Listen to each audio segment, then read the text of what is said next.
Hello friends, good evening. কেমন আছো তোমরা সবাই? আশা করছি সবাই খুব ভালো আছো, আমিও ভালো আছি।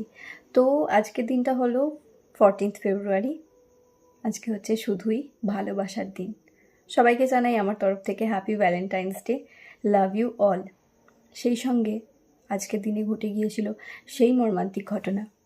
আজকের দিনে পুলওয়ামা অ্যাটাক হয়েছিল। আশা করি আজকের মতো একটা দিনে, যেখানে স্মরণীয় দিন হিসেবে ভ্যালেন্টাইন্স ডে পালন করা হয়, সেখানে একটা মর্মান্তিক ঘটনা যখন ঘটে যায়, সেটা সারা জীবনের মতো মনে গেঁথে যায়। এই দিনটি ঘুরে ফিরে যতবার আসবে, আজকের দিনটার কথা, ভ্যালেন্টাইন্স ডের সঙ্গে পুলওয়ামা অ্যাটাকের কথাটাও মনে আসবে বারংবার।